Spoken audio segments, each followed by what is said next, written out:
You're gonna be able to see what I'm trying to do here. But I'm gonna kind of show you. This is Banjo. He's my little rally dog. He walks very nicely.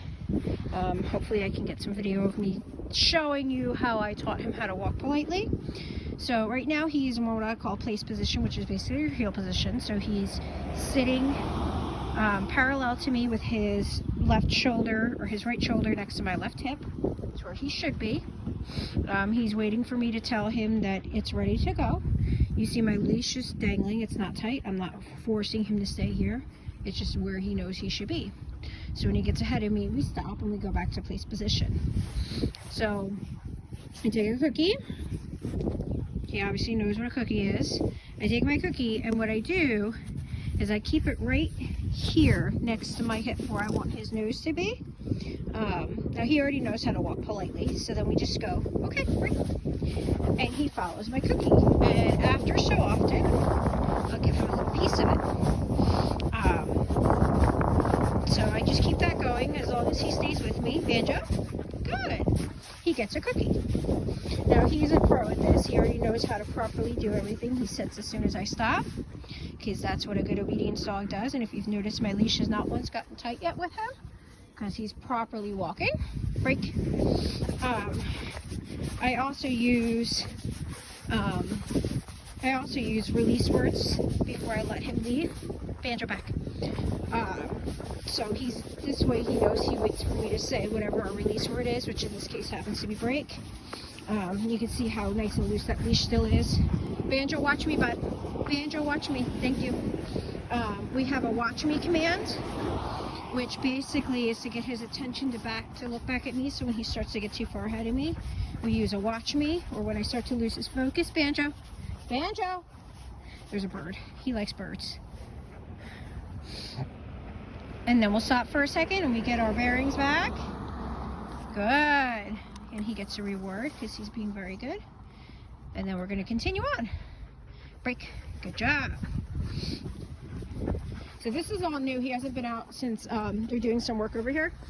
He hasn't been out since they put this fence up, so he normally can walk on the sidewalk. Banjo, with me, buddy. Come back. Thank you. And I don't mind if he looks around. I just don't want him. I just don't want him to get ahead of me. I want him to stay with me. Banjo, come. So then that way that leash stays nice and loose. I don't want to be dragging on him, and he's not going to be comfortable if I have to drag on him. So he might lag a little bit here and there, and sometimes he gets a little bit ahead of me, which is called foraging. Banjo, come here, buddy. He's very interested in birds. He's pretty much a cat. He likes to chase birds. Banjo, thank you. Banjo. Banjo. And when I start to lose his focus too much, excuse you. Banjo, no sir. No sir. Come back. Hey. When I start to lose his focus too much, we come back. And we come back to our place. We remind him what he's supposed to do. We might do a little bit of obedience. I might ask him to do a down. Down. Thank you. I might ask him to do a down. I might ask him to do a down. All the way. You're cheating. Stay. I might ask him to do a stay. Let me leave and come back, and then we will give him a cookie because he's being good and he's focused again. And he's not allowed to leave just because he got a cookie. He's got to wait until I give him his release word. Break. Good job. And then he'll get another reward for waiting for his release word. With me, buddy. You can tell which yards he typically gets to run and bark at dogs at. This is one of them. They have two little dogs that sometimes are out in the yard that he likes to, come here, bud. Banjo. That he likes to bark at. So I will a lot of times do some obedience work and use some leave it, or it's your choice is another name for the game. You can look that up on YouTube. And he has to pick whether or not he wants to pay attention to me or pay attention to the dog, and paying attention to me, get some cookies. And I'll add a command. I use a leave it to get him to stop paying attention whatever he's paying attention to that he shouldn't be. Break. So that way he focuses back on me. But this is how I've taught all my dogs to walk. Come here, buddy. And they all walk fairly nicely in most cases. They're not allowed to drag me anywhere. They have to stay with me. Like I said, sometimes they might lag a little bit behind. They might get a little bit ahead, but as long as they correct themselves. Very good, young man. Good job. And you'll notice I try to use the same reward words. I don't use a clicker per se, but I use a word as a clicker. So in our case, it's good. So a lot of times he'll get a good or a yes. And he knows what that means. Good. Yes. Good. As soon as I catch him doing something he's supposed to do, Banjo, leave it. Leave it. Leave it. Yes. Good. He knows that he's going to come back to me and get a cookie. Sometimes he gets an excellent, which means he's doing really good. And I will couple a lot of commands with his name so I get his attention before I give him a command if I feel like I need it. Banjo, leave it. Good. Yes. Yes. So, Papa, Banjo, I know your friend lives there. I know your friend lives there. Come here. So that's how I've taught everybody how to walk. You notice he doesn't really pull.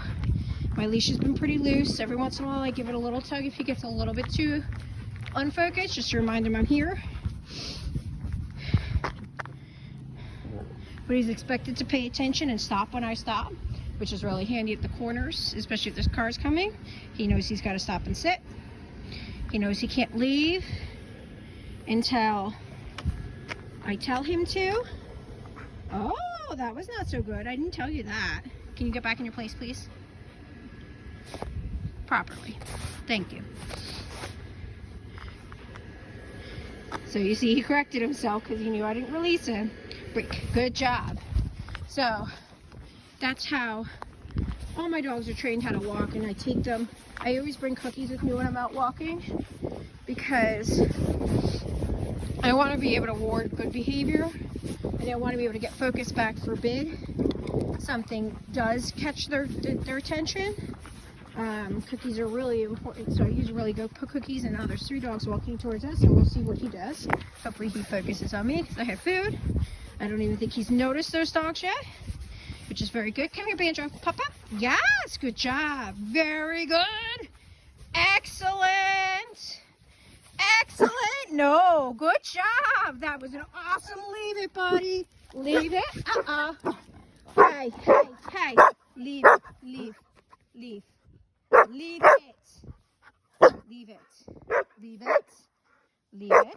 Good. Yes, good.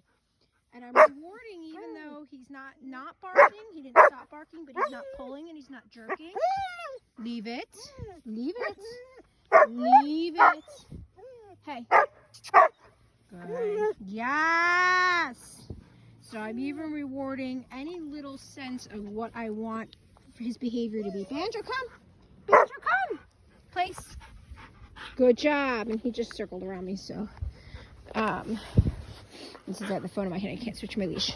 So that'll give you a little, hopefully can give you a little bit of help so you get a little bit of focus. So he can stop and sniff and look at things as long as he just stays with me. And that's what he's allowed to do. And that's how we properly walk. Manners are important because you don't want to be drug around, especially if you have a bigger dog. But I highly recommend this kind of training. It's basically, it's positive reinforcement, negative punishment. So basically if he isn't focused, I stop doing what I'm doing until he decides he's going to come back and focus on me. So if he gets ahead of me, back. So if he gets ahead of me, I'll stop walking and see what he does. And most times, well, he's behaving himself now, but most times he comes and puts himself back where he should be in his place position once he realizes that we stopped. Which is the negative punishment part. So it's just taking away something. It's not, in other words, the opposite of a positive punishment, which is you would add a form of invasive punishment to them. And then the positive reinforcement is a cookie. So we're adding him a cookie. We're giving him something for being good, as opposed to a negative punishment or a negative reinforcement, which is taking away the pain or the substance of the punishment. So that's how I recommend teaching. If for some reason your dog is really bad, there's a method that's called suitcasing, which I'll show you how to do. Banjo, stay. So you want to have your leash on a regular collar. You're going to loop the leash behind their front legs. If you can see. So it goes behind their front legs. Stay, Banjo. I don't know if I can do this holding my phone. Nope, I can't. So the leash would go behind their front legs and around their belly and then loop back on itself. And they can't pull. Stay. Stay. So under the belly. Under the belly. Back up.